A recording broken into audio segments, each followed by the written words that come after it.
Assalamualaikum warahmatullahi wabarakatuh. Perkenalkan, nama saya Prima Hasyim.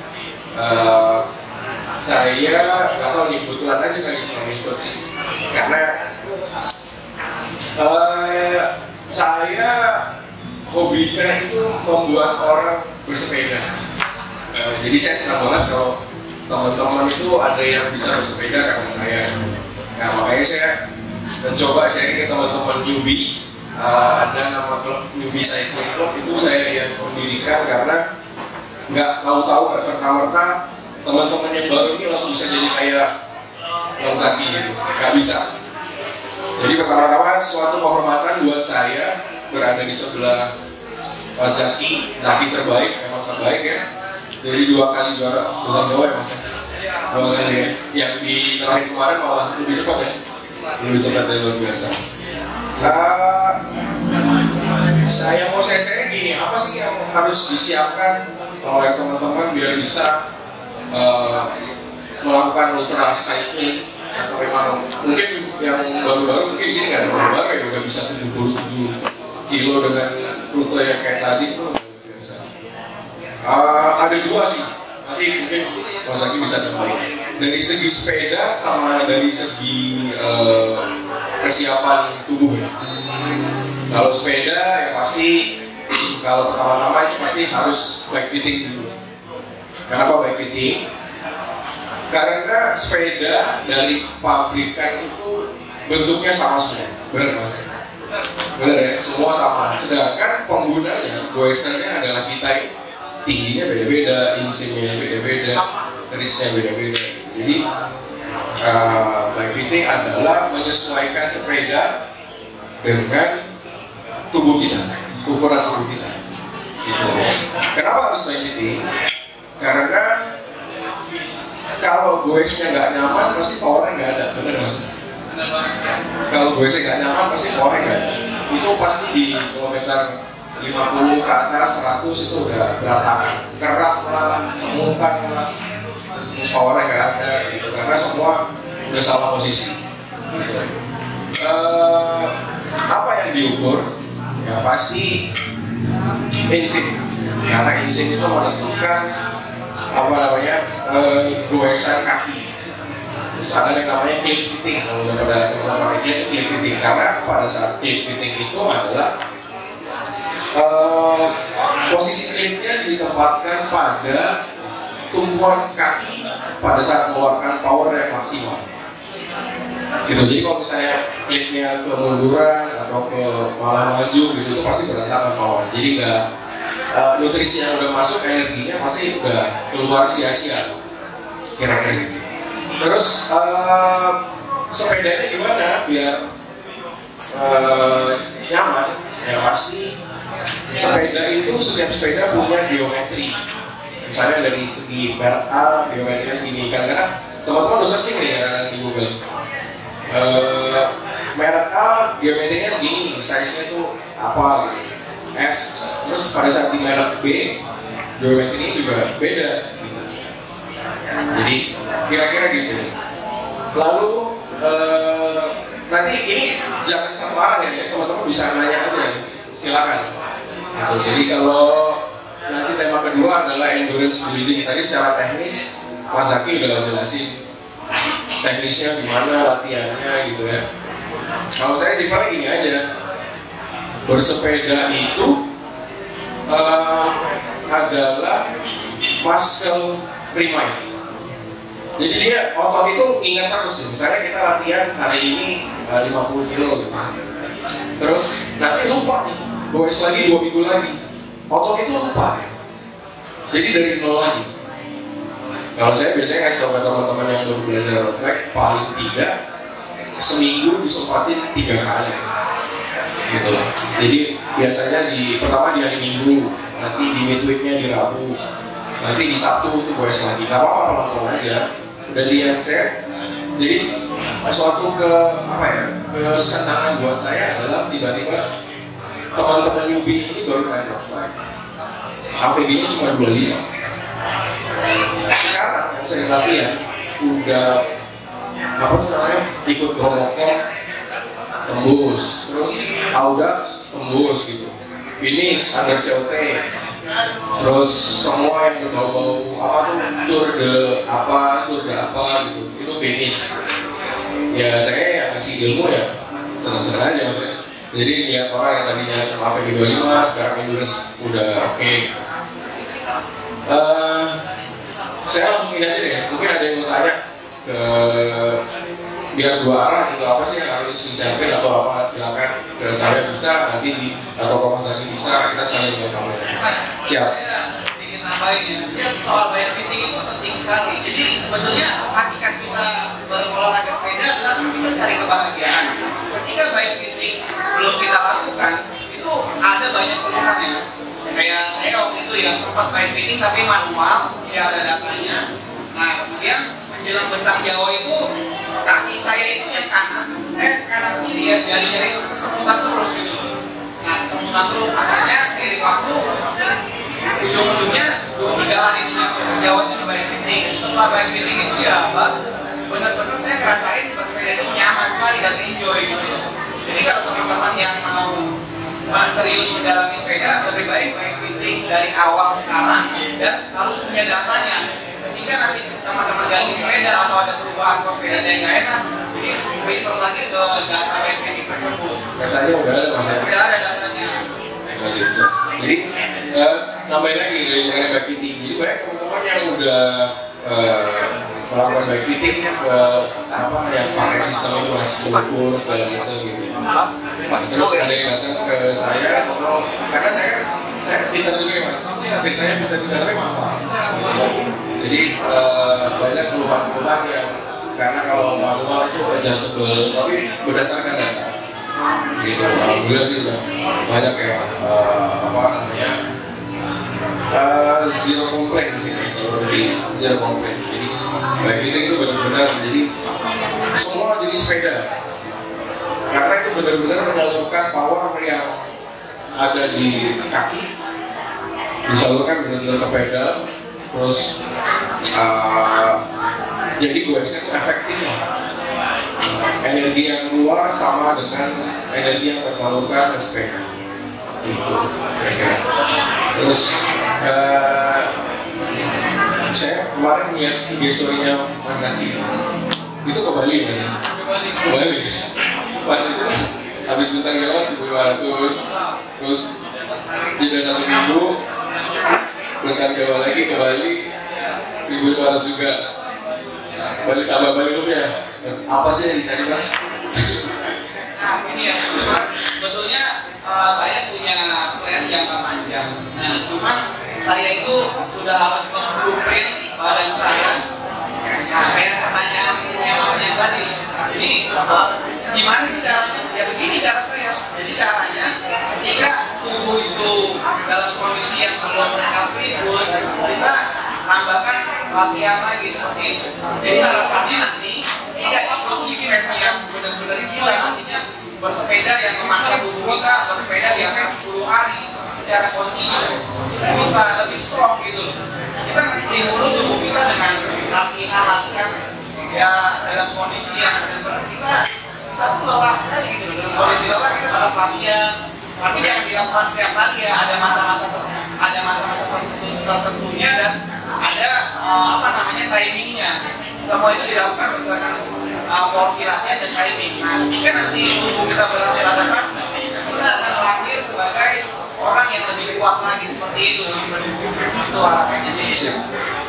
Nambahin lagi mengenai endurance sendiri. Itu dari segi latihan. Kalau dari segi nutrisi yang masuk sebelum, jadi persiapan misalnya persiapan kalau masih kan persiapan sebulan atau apa gitu. Saya mau sharing sedikit mengenai nutrisi yang dibutuhkan tubuh pada saat goes. Jadi koreksi ya Mas, jadi tubuh itu mencerna lebih cepat adalah nutrisi atau energi dalam bentuk cairan. Gitu. Jadi kalau bisa pada saat goes itu kan kita dikebut sama cut off time gitu. Kalau Mas lagi beda, saya lihat di story-nya makan terus gitu karena isi bensinnya itu. Tapi karena memang beliau bisa lebih cepat. Cuman yang gimana caranya biar yang kita ini yang yang baru-baru ini gimana caranya biar kita tuh nggak buang-buang waktu di jalan, tapi energi itu masuk terus, gitu ya. Kita bersepeda modalnya cuma dengkul, energi yang ada di kaki. Terus gimana caranya? Berarti kan kita harus punya nutrisi dan energi yang masuk, gitu. Selama saya ikutin ajang ultra cycling misalnya dari Audax dari tahun ke tahun itu, selalu yang saya masukin, saya selalu makan ya mas, kalau makan misalnya ada Audax 200, saya dari selama event itu nggak makan mas. Dari selama makan, maksudnya selama itu saya nggak makan, tapi energi itu masuk terus. Karena apa? Kita ngejar cut-off time, ya kan? Tapi energi masuk terus. Yang masuk ke saya tuh misalnya ada energi gel, terus ada pokoknya sekarang udah banyak ya gitu.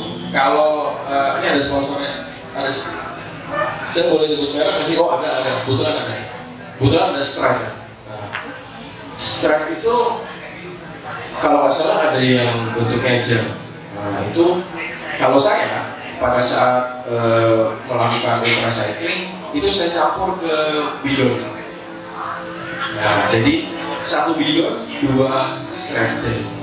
Jadi selama saya ini itu berarti nutrisi itu masuk. Jadi benar-benar efektif. Berhentinya itu pada saat checkpoint. Checkpoint berhenti, istirahat sebentar, ngurusin kaki, istirahat gitu. Biasanya kan kalau Audax gitu ya mas per 50 per 60 ya checkpointnya ya. Nah disitu benar-benar efektif tuh istirahat gitu.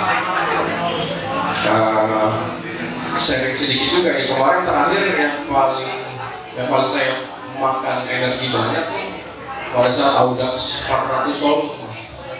Audax 400 Solo target saya adalah 24 jam karena kan COP-nya 27 jam. Nah alhamdulillah saya finish dalam waktu 22 jam 50 menit mas. Jadi dapat AVG sekitar 21 atau 23. Nah saya karena incernya bener-bener waktunya tuh cepat banget gitu ya. Makannya itu saya baru makan di sore. Saya baru makan. Selama itu saya isi cairan terus minum yang banyak. Kalau masuk ke Indomaret, ke minimarket itu pasti nyari yang kalorinya gede mas. Saya lihat dari investorinya kalori yang gede gitu, tapi nggak salah minum Kiranti juga ya. Kemarin salah minum Kiranti yang buat campuran.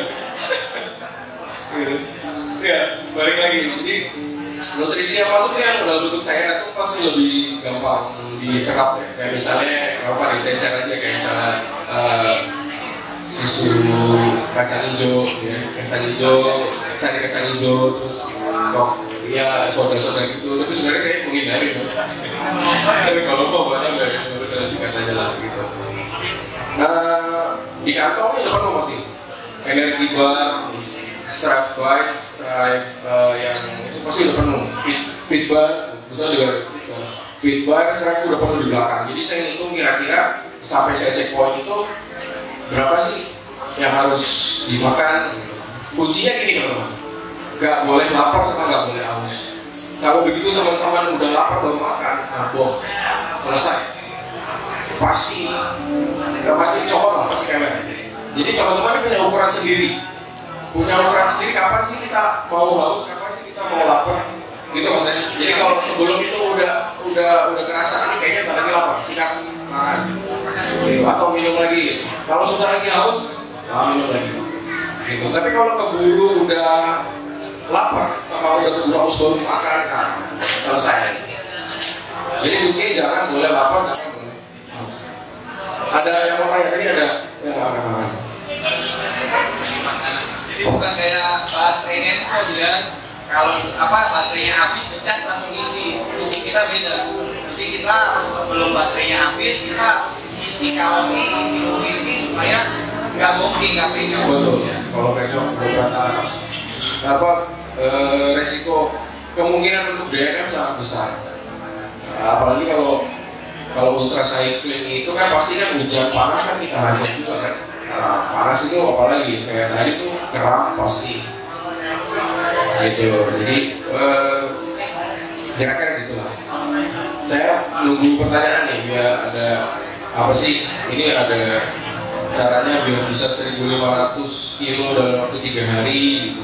Terus ngatur strateginya gimana, tidurnya gimana Mas kalau kemarin ya Mas Bentang jawab, hari pertama itu saya melakukan kesalahan sih. Jadi udah seminggu itu persiapannya kan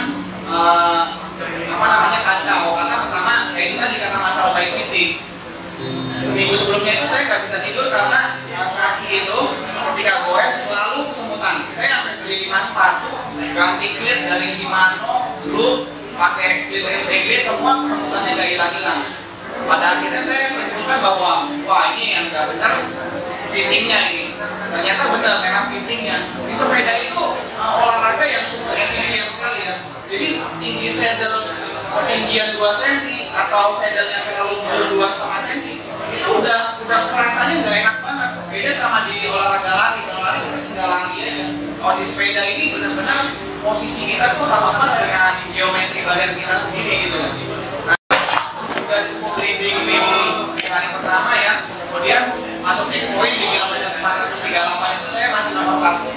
Nah itu kan kondisi kehujanan 5 jam sampai 6 jam itu hujan dari malam. Itu kelihatannya di situ badan saya drop, tambah lagi kurang tidur yang malam sebelumnya karena di penginapan itu nyamuknya banyak banget. Nah ini antisipasi juga buat teman-teman kalau nanti mau ikut event kayak Audas atau apapun. Jadi setelah 25 jam bersepeda baru saya tidur, itu pun gak nyaman tidurnya karena di pikiran itu wah mereka mau dekat sekali. Akhirnya benar di hari kedua ya setelah tidur 2,5 jam itu saya benar-benar sakit, demam. Nah jadi di hari kedua itu cuma dapat 250 kilo, padahal itu rutenya relatif flat ya, Kebumen menuju Kebumen dari Pelabuhan Ratu. Nah itu akhirnya diputuskan di hari ketiga saya benar-benar mundur, artinya mundur selangkah, buat lompat 2 langkah. Jadi ya tidur 8 jam termasuk istirahat lain-lain semua, baru di hari ketiga bisa ngejos lagi. Jadi istirahat memang perlu banget, karena pada dasarnya tadi yang seperti ada yang banyak tadi juga biasanya tidur 10 jam, 8 jam, setelah tidur 2 jam. Sebenarnya ya namanya tadi latihan, tapi itu kan nggak serta-merta tahu-tahu Mas Zaki bisa melakukan itu, pasti ada latihan-latihan sebelumnya. Apa sih? Sama ini, share sedikit nih mengenai perlengkapan yang dibawa. Tapi nanti mungkin kalau saya kan batasnya masih sekitar 500-an kilo, Mas Zaki udah 1.500-an kilo, yang udah ganti waktu gitu. Biasanya sih kalau saya bawanya pasti ada, kan yang dinilai itu serapanya ya, serapa terus ada cyclocomnya gitu. Itu bawa cadangannya, jadi nggak cuma mengandalkan satu aja. Misalnya di cyclocom ada, terus di jam ada, gitu, atau di handphone juga kalau lagi yang ultra cycling itu bawanya 2, satu khusus buat nge-record data perjalanan kita. Salah satu ada yang mati, wah selesai gitu, gimana nih gitu. Terus battery bank itu perlu banget, paling nggak bawanya 2 battery bank 2, terus karena untuk ngecas segala itu handphone, terus lampu, cyclocom. Ada yang lucu waktu itu kejadian, saya waktu itu ikut Boci Milu kalau nggak salah terakhir. Nah cyclocom saya itu bocor baterainya. Jadi bayangan saya udah masuk ke tas semua nih. Waktu sampai di Cianjur kalau nggak salah, terus kan ada notifikasi nih ya, low battery gitu ya. Oh saya tenang aja, pas ngerokok tas, mana nih battery? Nggak mau cadangan yang di record gitu. Akhirnya saya melipir ke ini mas, pos satpam. Pasti kan ada charger di pos satpam. Saya pakai cas gitu. Tapi jadi ngebuang waktu ya. Gitu. Itulah jadi persiapannya itu harus matang banget, apa-apa aja harus dibawa gitu ya. Jangan sampai kejadian udah race berantakan semua, itu pasti udah pertama pikiran kita, wah ini udah DNF lah, nggak bisa lah. Tapi nggak, selama masih bisa positive thinking ini bisa diatasin, kita jangan bisa. Ya, teman-teman yang mau tanya, silakan mengenai apa? Oh, ayo, silakan Om. Oh, iya dari tadi nih. Ladies first, boleh ladies first.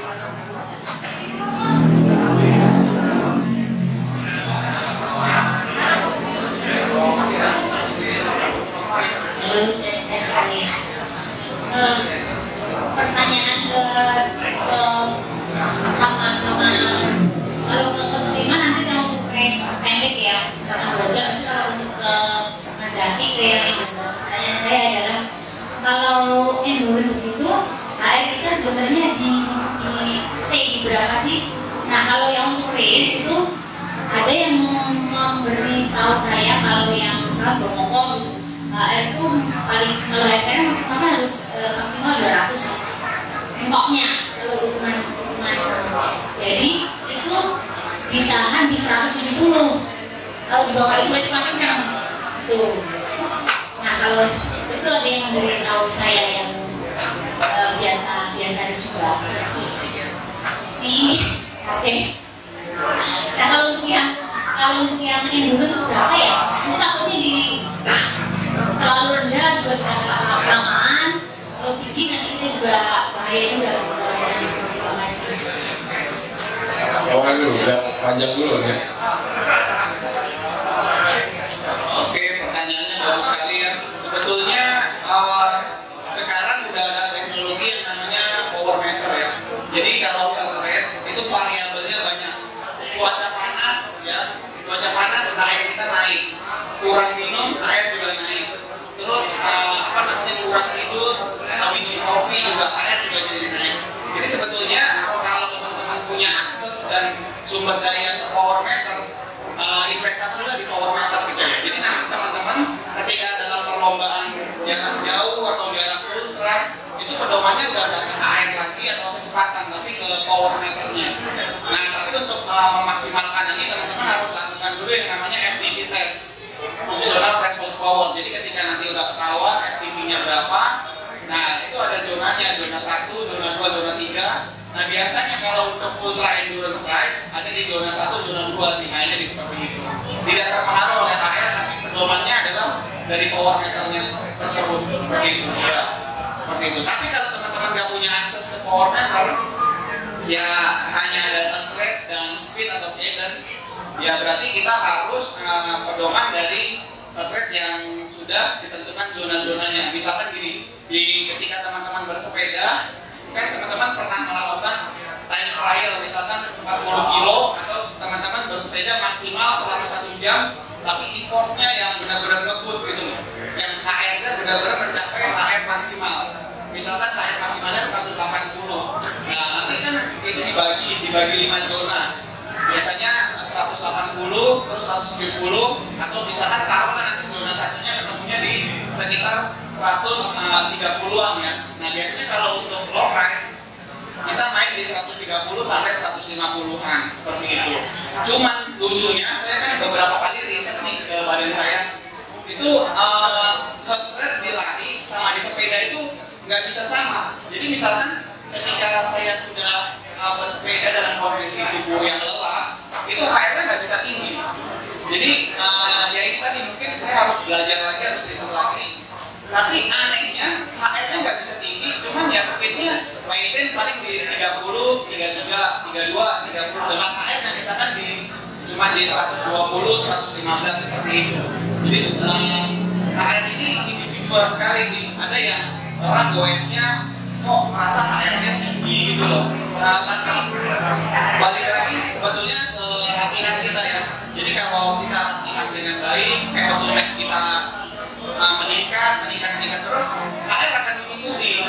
Dengan sebagai contoh, atlet pesepeda yang dengan latihan konsisten bertahun-tahun, mereka punya rasio HR dengan speed yang bagus gitu loh. Jadi misalkan mereka lari di 38, 40 itu HR kan cuma di zona 2, zona 3 nya mereka, seperti itu. Begitu sih kira-kira kalau pengertian HR. Giliran saya nih. Tadi kan Mbak Anita nanya yang kalau pendek gitu ya. Begini, saya mau kasih tahu konsepnya dulu. HR itu ada maksimalnya. Gimana cara ngitungnya? Cara ngitungnya adalah 220 dikurangi umur penerbangan. Jadi kalau misalnya umurnya 30 atau 40, 220 dikurangi 40 itu adalah 180.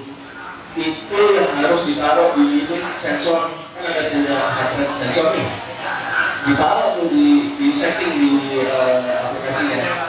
Kalau saya biasanya kalau misalnya limit HR-nya adalah 220 minus 40 berarti ada 180. Saya settingnya nggak 180 di sini, tapi saya setting 185 atau bahkan di bawahnya 175 atau 170.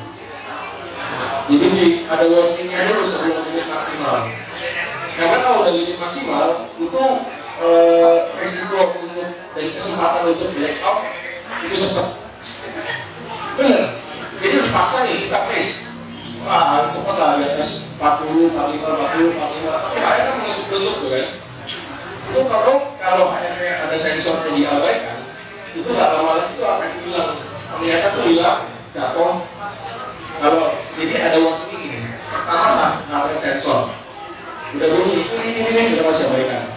Yang kedua, kuping bunyi, udah bunyi, nah itu ruang yang kedua, itu pasti sebenarnya jatuh, karena kita masih terus.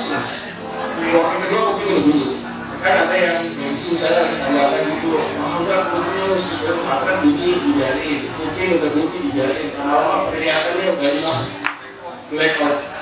Pas jatuh karena udah ngomongin pertama ya ada sensor, kedua kopi udah bunyi itu udah dekat dengan Tuhan tuh warningnya gitu. Pertanyaannya tadi adalah kadang-kadang kita harus dihargai di zona berapa pada saat race. Kalau salah pada itu omnya berapa om itu kan di pos tuh. Saya sih kasih saran ya, karena itu modelnya lepus banget, dimaksimalin kayaknya, tapi dimaksimalin dalam arti maksimal yang udah biasa latihan. Kalau misalnya enggak biasa latihan di zona 3, threshold kan zona 4. Biasanya kalau udah bunyi-bunyi di zona 3, zona 4 itu agak dikurangi sedikit Pak, dikurangi sedikit pushnya karena ada limit tadi kan daripada mereka. Tapi sepengalaman saya HP itu bisa dilatih ya kan, dilatihnya ya kalau nggak salah pakai cadence.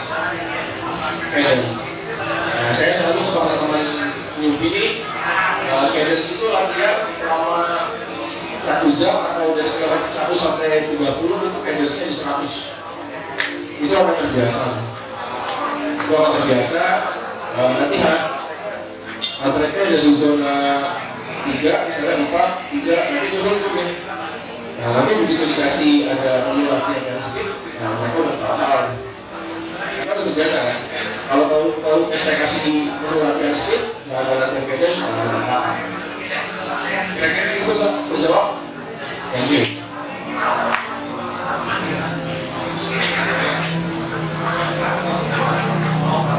Saya langsung begini, pengumuman podium ya, biar bersemangat lagi teman-teman.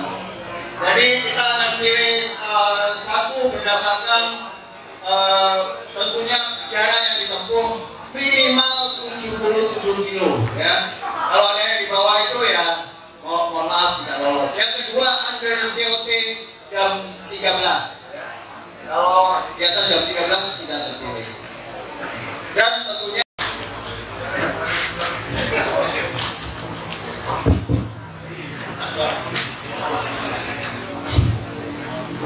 siang, Om Jaki, Bos Prima, teman-teman semua. Kenalkan saya Esa dari Bekasi. Pertama saya mau apresiasi dulu untuk Om BY. Hari ini luar biasa sih jalurnya, keren banget. Untuk pertama kalinya, mungkin karena saya newbie ya, pertama kalinya saya goes itu alang-alang tuh melewatin depan muka saya, jadi sapu-sapu gitu. Tapi keren kok, mudah-mudahan lebih sering bikin-bikin om. Yang kedua mungkin buat Om Jaki. Saya mau apresiasi, keren banget, 2 kali berturut-turut menang tentang Jawa.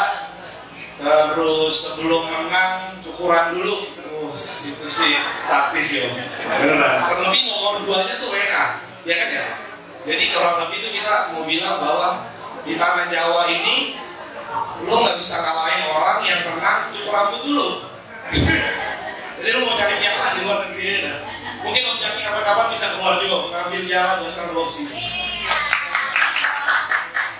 Oke, pertanyaannya Om, saya ada 2 pertanyaan, satu buat Om Jaki, satu buat Coach Prima.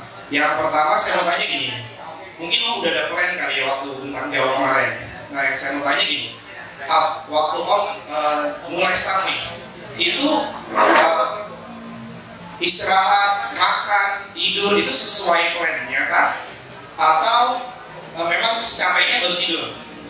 Jadi begitu badan minta capek kayak tadi ada pernyataan lelah baru, pokoknya saya paksa baru istirahat, atau memang harus ada plannya hari pertama tuh begini makannya jam segini sampai kilometer berapa begitu. Yang kedua pertanyaan saya buat Coach Prima gini Coach, saya kan newbie, kadang tuh begitu gue sih udah enak nih, tiba-tiba istirahat deh sebentar, setelah istirahat malah makin lemes, kayak otot tuh jadi dingin gitu. Nah istirahat yang bener tuh gimana sih Coach? Nah, terima kasih.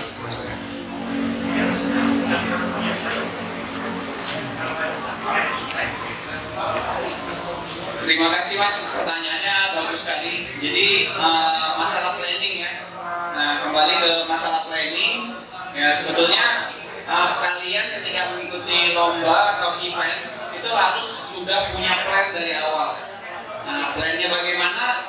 Itu kalian tentukan sendiri, baik itu mau tiap berapa ratus kilo atau berapa puluh kilo baru istirahat, atau mau tiap berapa jam kita berhenti untuk refill, atau ketika kapan waktunya kita akan makan berat, itu harus sesuai dengan planning kita sendiri. Nggak boleh ikutin planning dari orang lain ataupun kompetitor kita. Jadi kita set dari awal, kita harus disiplin terhadap planning kita sendiri. Nah, ketika di jalan ada perubahan, ya misalkan kayak kemarin saya kondisi kurang tidur. Nah, hari pertama itu saya tetap stay on the plan di masalah nutrisi. Jadi saya harus makan berat di 3,5 sampai 4 jam. Ini plan yang harus saya jaga. Jadi supaya asupan ke tubuh tadi seperti yang Coach Prima bilang, jangan sampai bulking dulu baru kita isi makanan. Ini penting sekali. Terus yang kedua, planning hidrasi saya biasanya tiap 30 menit. Jadi tiap 30 menit di jam itu bunyi, dia ingetin untuk isi minum ataupun sekedar meneguk air lah, supaya jangan sampai keburu haus kita baru minum gitu loh, supaya mencegah dehidrasi. Terus yang ketiga, plan untuk istirahat. Memang kesalahan saya pada hari pertama adalah saya ngikutin strategi lawan, akhirnya kepancing. Nah, yang mana padahal pada saat hari itu saya sudah bikin plan sebelum race itu untuk istirahat itu minimal per hari adalah 3 sampai 5 jam.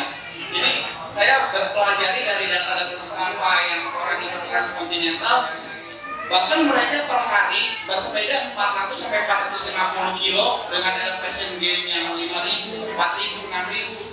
Mereka siapkan waktu itu 3 sampai 5 jam untuk tidur.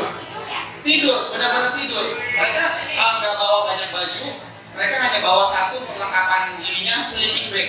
Karena di acara transkontinental mungkin sulit menemukan penginapan yang proper ataupun kayak untuk refill logistik, jadi mereka harus siap tidur dimanapun.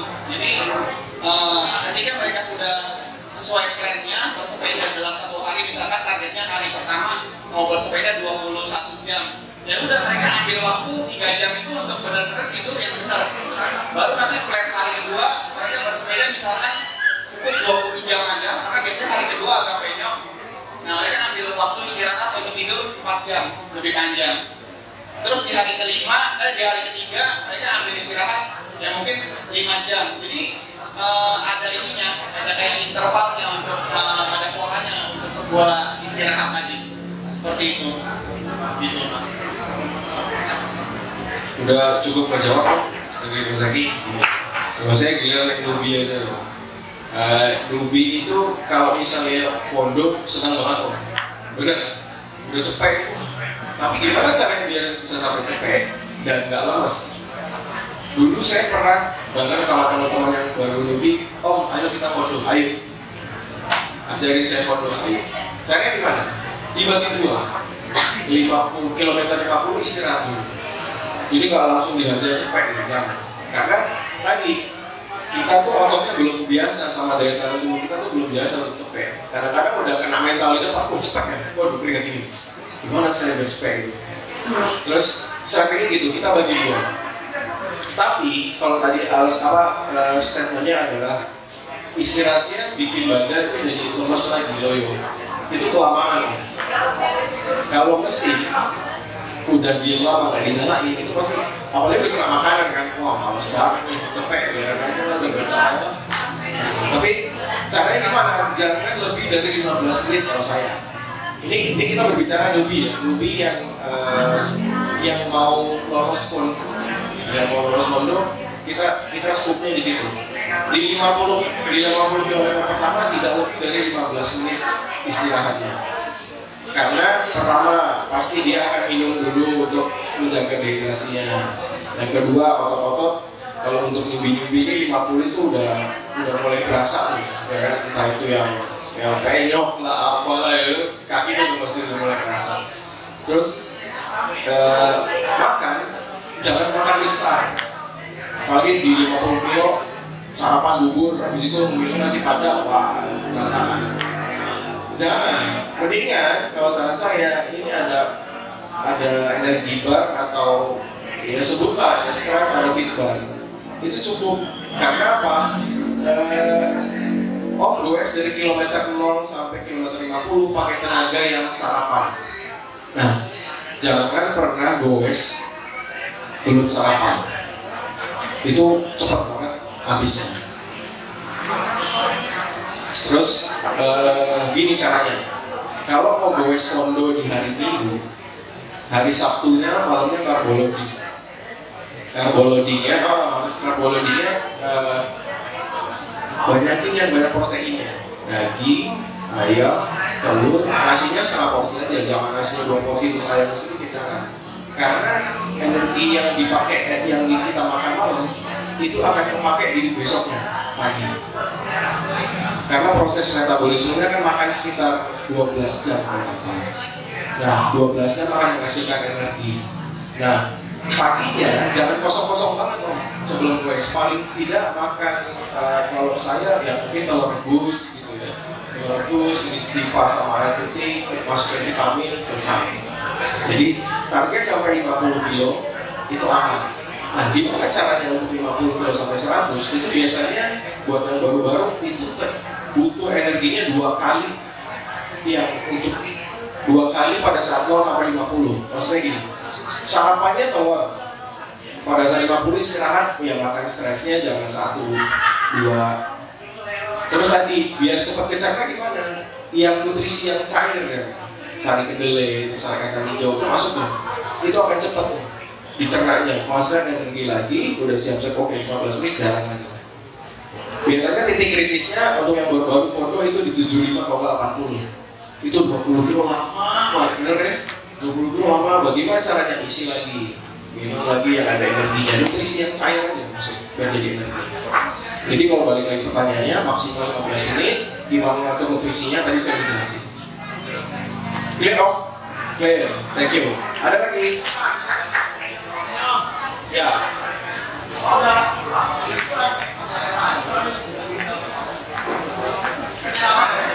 Izin bertanya Om, nama saya Dimitri, mau nanya tentang rencana tidur nih, khususnya untuk ultra distance. Misalkan kayak event-event yang baru foto aja, H-1 tuh pasti susah tidur ya. Kepikiran besok mau gimana, mau speed gimana. Terus gimana kalau misalkan event yang 1.500, yang 1.000, terus dibilang tidurnya itu 3 jam, 4 jam, itu gimana bisa maksimal 3 sampai 4 jam itu gitu. Mungkin kalau misalkan saya dikasih waktu 3 jam, 4 jam, mungkin tidurnya cuma 2 jam karena kebangun atau mimpi fondo, kayak gitu biasanya. Nah, dan itu aja sih. Jadi flexing badan, jadi cepat langsung tidur gitu. Nah ini bagus banget pertanyaannya. Saya pribadi pun juga ketika event-event besar masih sering yang mengalami namanya kondisi susah tidur di malam sebelumnya. Itu wajar sih, manusiawi. Cuman apa yang bisa kita lakukan? Yang kita lakukan adalah membantu tidur kita dengan kondisi sleep yang nyaman, ya, lingkungan sleep yang nyaman. Make sure tidak ada nyamuk, tidak ada tidak ada hal-hal yang berisik. Bahkan kayak berkat Jawa kemarin, saya itu terganggu dengan teman sekaman saya yang ngorok. Jadi karena ini bukan main-main ya, jadi kenyamanan kalian saat hari malam sebelumnya ketika sebelum berlomba event jarak jauh itu sangat penting sekali. Jadi kalau kalian butuh waktu untuk sendiri, ya carilah tempat yang benar-benar nyaman. Kemudian yang ketiga bisa ditambahkan sleep aid, jadi kayak ada obat kan, obat membantu tidur seperti itu. Kalau saya biasanya waktu itu pernah juga coba minum antimo kan ringan kan, ya kita minum antimo 30 menit sebelum tidur. Nanti biasanya tidurnya agak enak tuh, agak lelap. Tapi ada juga ya, saya juga pernah pakai coba melatonin pill. Melatonin pill ini nanti teman-teman bisa browsing fungsinya apa. Jadi itu tidur kita lebih deep sleep lagi dan recovery-nya juga lebih cepat pakai melatonin pill. Ini tidak perlu dilakukan setiap hari, hanya menjelang perlombaan atau event seperti itu. Sedangkan kalau untuk yang tadi pertanyaan gimana mau tidur 3 jam sampai 5 jam bisa pulih, ya memang secara 3 sampai 5 jam itu kita nggak pulih 100%, nggak kayak handphone yang bisa 3 jam benar-benar 100% pulih, tidak seperti itu. Tapi agak mendingan lah ibaratnya baterai, kita tidur 3 sampai 5 jam itu bisa pulih ya sekitar 60 sampai 70%, harapannya seperti itu. Nah ini caranya gimana? Latihan. Jadi kayak yang tadi saya cerita, kita harus ada latihan dalam saat tubuh kekurangan tidur, kita tetap misalkan kita latihan long ride seperti itu. Tapi ini juga jangan dilakukan sering-sering, makanya ada timing dan periodenya untuk melakukan latihan-latihan gila tersebut, latihan ekstrim tersebut. Jadi seperti itu. Nah sehingga nanti ketika berlomba kita tidur 3 sampai 5 jam aja udah agak seger gitu loh, udah agak seger badannya, sehingga bisa melanjutkan lagi dan finish di bawah sesuai dengan target kita. Gitu. Nambahin sedikit. Makan adalah obat tidur yang paling mujarab. Makan adalah obat tidur yang paling mujarab. Tapi makannya jangan sebelum tidur. Gini, kalau besoknya mau ada event, misalnya hari ini nih, itu harus diatur karbohidratnya maksimal jam 7. Tapi udah masuk tuh nutrisi-nutrisi yang udah tadi saya bilang itu protein apa segala macam. Kalau perutnya itu udah nyaman, itu pasti tidur, pasti itu. Tapi berarti ada yang salah pada saat mungkin makannya terlalu sore sehingga malamnya kepikiran gitu. Itu akan kalah. Karena begitu perutnya nyaman, itu tidurnya oke, besok kepikiran euforia, besok startnya gimana, goesnya gimana, ya kan, terus besok keadaannya kayak apa, itu pasti kepikiran. Tapi dengan perut yang nyaman tadi untuk kesiapan besok itu pasti gak apa. Itu yang alami, gitu ya. Kira-kira om, ya, sip, thank you. Ada lagi teman-teman?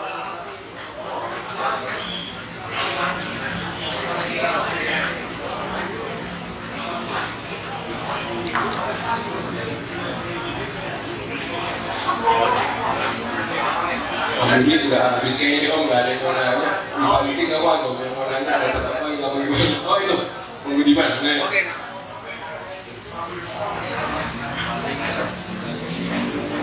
Om Budiman. Assalamualaikum warahmatullahi wabarakatuh. Saya mau langsung nanya ke Om Jaki ya. Belum ini apa, belum ngasih tahu spek sepedanya kemarin. Gearnya banyak. Saya dengar Om Jaki kan waktu dulu bilang ada yang nanya kenapa nggak pakai sepeda gravel. Om Jaki bilang cari penyakit pakai sepeda gravel. Nah kemarin saya lihat Om Jaki ternyata pakai ban 32 ya kalau salah ya. Nah kalau apa spek-speknya di ini ya kita kita bisa contoh untuk jalan-jalan itu nyamannya kayak gimana. Terima kasih Om. Kayaknya saya perlu koreksi, bukan mencari penyakit pakai sepeda gravel, tapi sesuaikan rutenya dengan tipe sepeda yang akan dipakai seperti itu. Ya, strategis. Jadi kemarin saya di Bintang Jawa sebelumnya itu pakai spek bannya 28 Om. Ban 28 ini menurut saya sebetulnya ideal sih. Cuman di tahun ini di Bintang Jawa tahun ini dia grindingnya enaknya sama kayak Bintang 28. Tapi kita secara sisi kenyamanan karena tekanan bannya lebih rendah, di badan itu lebih tidak terlalu capek begitu. Itu dari sisi ban. Sedangkan untuk wheelset ya semua sama sih. Maksudnya wheelset saya pakai 50 mili. Tapi ini pun juga sebetulnya ketinggian.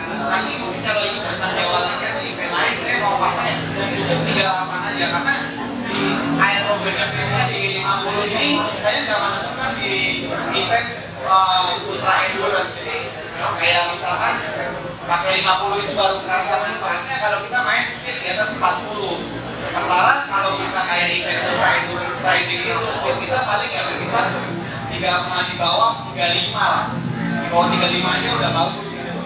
Jarang yang mencapai di atas 35 ke atas kecuali pas turunan panjang gitu ya. Kecuali kita memang punya power yang besar sehingga bisa maintain di 35 ke atas. Nah untuk sprocket saya pakai 1134 crank 5236. Cuman kemarin ketika ketemu rute yang kayak promo ya pulang itu setengah mati juga karena di situ kan gradiennya di antara 24 sampai 334 lah. Di kisaran itu pakai 36 nggak bisa ya nuntun gitu loh. Apalagi kondisi badan udah lelah beberapa kali di belakang. Jadi paling ideal sebetulnya 34 cranknya. Atau kalau memang mau lebih nyaman lagi turunin lagi mungkin pakai 32 ya. Jadi ketika nanti ketemu tanjakan-tanjakan yang benar-benar gradiennya mengikat ya masih nggak perlu tuntun tapi masih bisa ngicik ya. Terus apa lagi ya? Spek sepeda pakai Welio R12 itu frame-nya aero all roller tapi mungkin di depannya saya malah pakainya ya wide wing aja. Jadi secara sisi benefit dia bisa lebih ringan dan ketika tanjakan juga lebih enak nanjaknya. Karena yang aero saya pikir juga ya itu tadi di atas 35 ke atas baru terasa manfaatnya. Tapi sedangkan kalau event ultra endurance itu ya di bawah aja. Baik sedikit ya mengenai rasio. Ini sih khusus road bike ya, yang udah pernah saya terapin ke teman-teman. Jadi sekali lagi ini khusus road bike. Untuk tanjakan yang pedes-pedes itu gradien 12 ke atas itu rasionya baiknya ada rasio 1:1. 1:1, depannya biasanya 50-34, belakangnya 11-34. Jadi ada 34. Atau pokoknya ada rasio 1:1-nya lah. Gitu. Itu paling apa ya? Ya paling safe lah. Depannya compact, belakangnya 34. Gitu. Itu yang selama ini saya coba terapin ke teman-teman. Jadi satu lagi jangan manja juga kan dikasih 34 minta 36 gitu. Ada tahun-tahun lebih gede enggak sih. Tapi intinya ada rasio 1:1 biar lebih safe. Gitu lah. Oke, saya mau mengangkat lagi. Kembali ke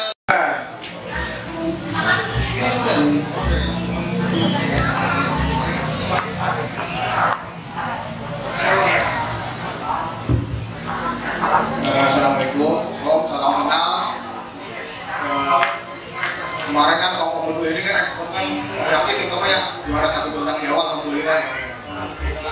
Om yang saya mau tanya, Om kan berarti kan kalau selama di Bintang Jawa itu kan bisa dibilang goes, makan, tidur, goes, makan, tidur itu ya.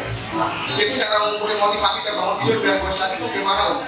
Soalnya saya saja yang bangun pagi, goes itu berangkat kerja aja kadang-kadang magernya minta ampun. Nah ini gimana tuh cara motivasi diri Om biar bangun, ayo goes lagi. Ini kan kita jawab, makasih. Oke, makasih Om. Pertanyaannya bagus ya soal motivasi. Ya pertama kita harus refleksikan lagi kita daftar sebuah event seperti Bentang Jawa itu motivasinya apa gitu? Mau finish kan? Mau memperbaiki catatan waktu?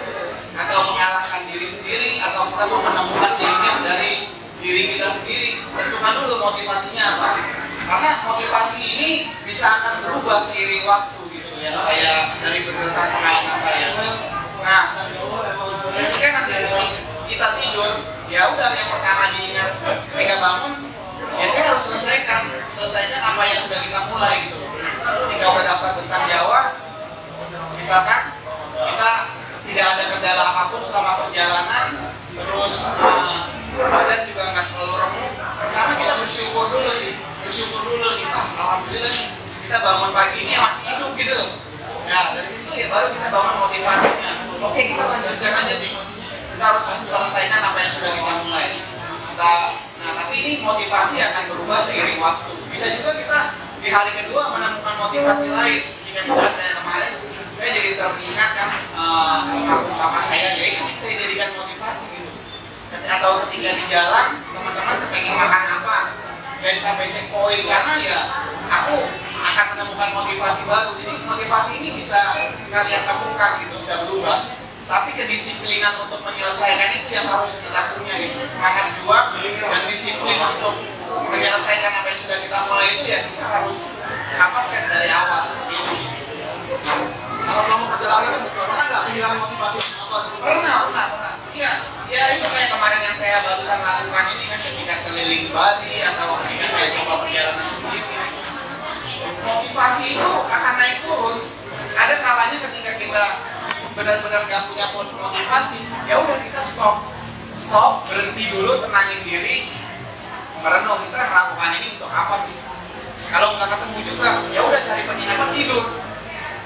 Ketika bangun, biasanya kita akan menemukan energi baru. Tidur agak panjang lah, kita meriset ulang pikiran kita lagi, merefresh badan kita lagi semua. Insya Allah ketika bangun akan lebih semangat dan lebih segar. Gitu. Siap. Nambahin sedikit aja. Jadi motivasinya apa? Kalau dari ultra cycling seperti itu, kalau saya tadi kalau bangun tidur mau kerja pakai backboard kan, pakai sepeda itu hilang motivasi gitu ya. Pertama menyelesaikan apa yang sudah direncanakan. Misalnya rencana tadi malam mau quest besok pagi. Nah kalau saya modelnya kalau udah direncanain harus sampai tuntas. Yang kedua motivasinya kalau memang niatnya mau sehat, ya kan baik itu kan sehat ya. Gitu kalau niatnya mau sehat ya harus quest. Karena di tengah motor lagi mau naik sepeda.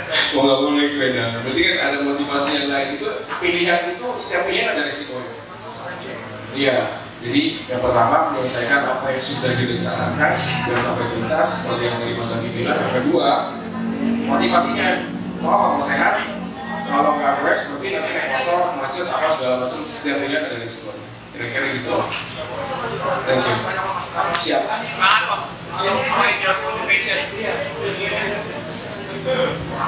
Ada sedikit hadiah kenang-kenangan buat Mas Zaki dari GXID, langsung dipakai ya Mas.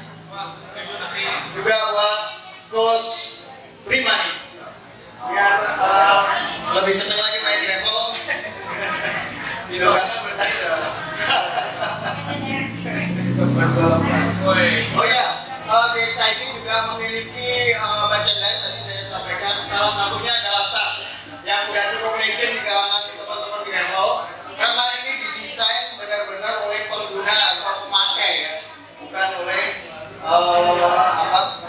pabrik atau sekedar orang berdagang. Jadi ini benar-benar didesain oleh pengguna sehingga kita tahu seperti apa kebutuhan tas untuk gravelan ya. Tas ini cukup besar, lebarnya 22 cm sampai 24 cm, tingginya 14 cm, lebarnya 12 cm. Ini cukup untuk perjalanan satu hari membawa beberapa perlengkapan esensial. Ya, dan talinya tidak hanya dua di belakang, tapi ada tambahan. Ini yang diikatkan di handlebar, sehingga dia tidak jatuh gitu, tapi dia akan tetap posisinya lebih tegak di depan dan tidak di bagian